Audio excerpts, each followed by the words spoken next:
సంవత్సర కాలం నుండి జగన్మోహన్ రెడ్డి గారికి వ్యతిరేకంగా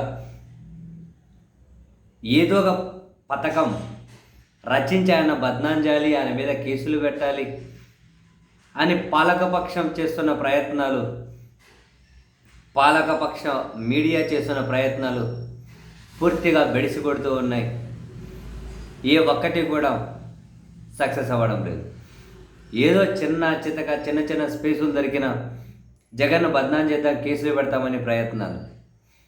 జగన్మోహన్ రెడ్డి గారు పల్నాడు జిల్లా రెంటపాల్లో వెళ్తే ప్రమాదవశాత్తు సింగయ్య చనిపోతే అది జగన్ గారి కారు కింద పడి చనిపోయిన అన్న దగ్గర నుంచి మొదలెడితే పోలీసులు వెళ్ళి వాళ్ళ భార్యను బెదిరించారని, టీడీపీ వాళ్ళు వాళ్ళ భార్యను బెదిరించారని, వాళ్ళతో సంతకాలు పెట్టించుకున్నారని, పేపర్ల మీద సంతకాలు పెట్టించుకున్నారని నానా బద్నాం చేశారు.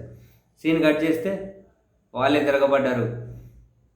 మమ్మల్ని ప్రెజర్ చేసి సంతకాలు పెట్టించుకుంటారా మాకు తెలియదని, మీది మాది ఒకటే కులమని సంతకాలు పెట్టించుకుంటారా, మేము లోకేష్ మనుషులం అంటాం, మేము పోలీసులమని వస్తారు. అసలు మా ఆయన మరణం మీదే మాకు అనుమానాలు ఉన్నాయి. చాలా పెద్ద మాట ఇది. రాబోయే రోజుల్లో చాలా పెద్ద కేసు అవ్వబోతుంది ఈ మొత్తం ఎపిసోడ్. ఇది అంబులెన్స్లోనే మా ఆయనకి ఏమో చేసినట్లు మాకు అనుమానం ఉంది అంటూ ఉన్నారు. ఒకవేళ మేము ఫస్ట్ ఆటోలోనూ అక్కడే ఏదో వెహికల్ మా ఆయన ఆసుపత్రికి తీసుకెళ్ళాలి అంటే వద్దు అంబులెన్స్ వచ్చేంత వరకు ఉండాల్సిందని చెప్పి వెయిట్ చేయించి అంబులెన్స్లో ఏమో చేశారు అన్నారు. ఇక్కడ ఎవరి మీద ఆశలు పెట్టుకొని జగన్ గారిని బద్నాం చేద్దాం అనుకున్నారో వాళ్ళే ఎదురు తిరిగారు. అండ్ మరో కథను కూడా, సత్యనపల్లిలో జగన్ గారి పర్యటన సందర్భంగా ఒక అతను చనిపోతే ఆ చావుకు కూడా జగన్మోహన్ రెడ్డి గారి కారణమని వరుస పెట్టి కథనాలు. వాళ్ళ భార్య, వాళ్ళ కొడుకు, వాళ్ళ కుటుంబ సభ్యులు అయితే జగన్ గారికి సంబంధం లేకుండా మా ఆయన జనంలో ఉండి ఆ పక్కన ఊపిరాడక చనిపోయారు. జనంలో కూడా లేరు, ఆయన తీవ్ర భావోద్వేగానికి ఒత్తిడికిలోనే చనిపోయారు. దానికి జగన్ గురి పెడతారా? వార్తలు రాసేటప్పుడు ప్రసారం చేసేటప్పుడు సిగ్గుండక్కర్లేదని వాళ్ళు తిడుతున్నారు. ప్రతిదీ బూమ్రాంగే జగన్కు వ్యతిరేకంగా. మద్యం కేసులు ఒక్కొక్కరిని అరెస్ట్ చేస్తున్నారు, జగన్ చుట్టూ తిప్పుదామనుకుంటున్నారు. ఎవరు జగన్ పేరు చెప్పట్లే.